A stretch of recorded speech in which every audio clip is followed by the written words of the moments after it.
안녕하세요. 한국공론포럼 박태순입니다. 우리가 지난 시간부터 공론장 진행에 있어서 운영 규정 관련된 공부를 하고 있는데요. 지난 시간에는 운영 규정의 의미, 운영 규정 작성 시기와 방법, 또 담아야 될 내용 등에 대해서 공부를 했고요. 오늘은 운영 규정의 실제 예를 보면서 같이 말씀을 나누도록 하겠습니다. 실제로 작성을 했던 건데요. 서부 경남 공공의료 공론화 관련된 운영 규정입니다. 진주의료원 폐쇄 이후에 서부 경남 지역의 공공의료의 공백을 메꾸기 위해서 이제 5개 기초지자체가 중심이 돼서 공공의료 확충을 위한 이제 공론화가 진행이 됐는데요. 그 당시에 그 공론장을 실제로 운영하기 전에 만들었던 운영 규정이라고 말씀을 드릴 수 있습니다. 이 운영 규정은 운영위원회가 구성이 돼서 운영위원회에서 작성을 해서 참여자들과 논의를 통해서 확정한 것이다, 이렇게 보시면 되겠습니다. 그 내용을 보면 총칙, 그 다음에 구성과 의사결정, 운영위원회, 도민참여단, 자문단, 검증단, 의원단, 사무국, 이건 주로 이제 그 조직에 관한 것이고요. 운영원칙과 부칙으로 이루어져 있습니다. 그 내용을 좀 세세하게 좀 살펴보도록 하겠습니다. 내용에 들어가기 전에 이런 그 공론화 협의회는 민주적인 논의를 거쳐서 운영세칙을 다음과 같이 제정한다, 이렇게 선언을 하고 있고요. 제1장은 총칙입니다. 총칙에는 명칭, 공론화 협의회라고 이름을 줬었는데요. 이 협의회의 목적, 여기서는 이제 공공의료 확충 방안을 마련해서 그 권고안을 공론화 제안자였었던 경남도지사에게 권고하는 것을 목적으로 한다, 이렇게 되어 있습니다. 운영 기간이 있고요.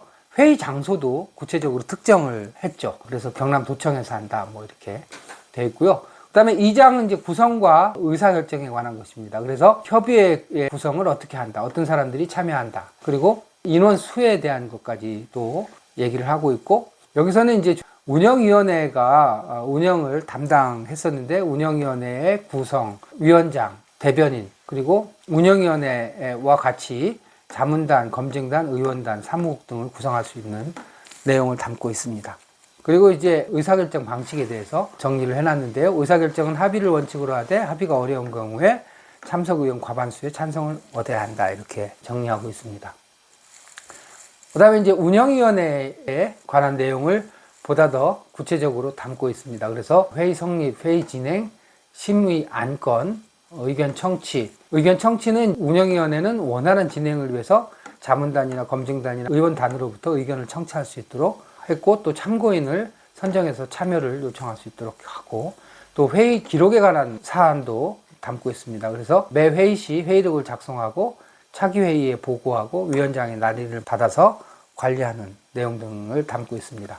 그리고 이제 회의 공개의 원칙, 투명성 차원에서 회의 공개의 원칙을 정해놓고 있습니다. 그래서 언제든지 그 내용을 일반 시민들도 볼 수 있도록 규정하고 있습니다. 그 다음에 이제 실제로 참여자라고 할 수 있는 도민참여단 구성과 관련해서 규정을 해놓고 있는데요. 도민참여단이라는 것은 무엇인가 라고 하는 것이고, 그 구성을 어떻게 할 것인가. 그래서 자발적 신청자를 대상으로 5개 기초지자체에서 각 20명씩 총 100명으로 구성을 한다, 이런 내용들을 담고 있고, 특정 성별이 60%를 초과하지 않도록 규정하기도 하고 있고요. 또 이제 도민참여단의 역할과 관련된 내용을 정리하고 있습니다. 그래서 공론화 의제에 대한 실질적인 의사결정 주체다라고 하는 것을 천명하고 있고요. 그 다음에 이제 활동 기간 등에 대해서 규정하고 있습니다. 그 다음에 이제 운영위원회와 함께 도민참여단 활동을 원활하게 하기 위해서 자문단을 둘 수 있도록 하고, 또 공정한 진행과 투명성을 보장하기 위해서 사회적인 신망이 높은 사람들로 검증단을 구성해서 운영할 수 있도록 정리해 놓고 있습니다. 그 다음에 이제 일전에도 말씀드린 적이 있었는데, 이 의원들이 실제로 합의 결과를 현실화하는 데 있어서 의원의 역할이 대단히 중요하기 때문에 여야 의원들을 균형 있게 의원단으로 구성을 해서 운영을 했습니다. 그리고 실무를 도와주는 사무국을 둘 수 있도록 정하고 있습니다. 그 다음에 이제 앞에 부분까지가 구성에 관한 내용이라면, 여기서는 이제 운영 원칙에 관한 내용을 정리하고 있습니다. 정보 제공에 관한 내용, 그래서 공공기관이 논의에 필요한 정보를 충분히 제공하도록 하는 내용, 그 다음에 논의가 진행되는 중간에 진행 상황을 공식적으로 공표할 수 있도록 했습니다. 공포의 형식과 내용은 운영위원회에서 정하도록 했고요. 운영 경비에 관한 것, 회의비 및 참여 수당에 관한 것, 자문 혹은 용역 의뢰가 필요한 경우에 용역 의뢰에 관한 내용, 또 신의 성실의 원칙 등을 천명하고 있고 부칙을 정해놓고 마지막으로는 이제 실제로 운영 규정 작성 과정에 주도적으로 참여했던 사람들의 서명 날인을 포함하고 있습니다. 이렇게 해서 실제로 운영 규정의 실예를 살펴봤는데요. 이 운영 규정을 충실한 논의를 통해서 꼼꼼하게 작성을 하는 것이 대단히 중요하고요. 그리고 운영 규정 작성 과정 자체가 대단히 중요한 절차라고 볼 수가 있습니다. 우리가 헌법을 만들므로써 국가가 만들어지고 행정부가 만들어지는 것처럼 운영 규정에 합의를 하는 것이 대단히 중요하고요.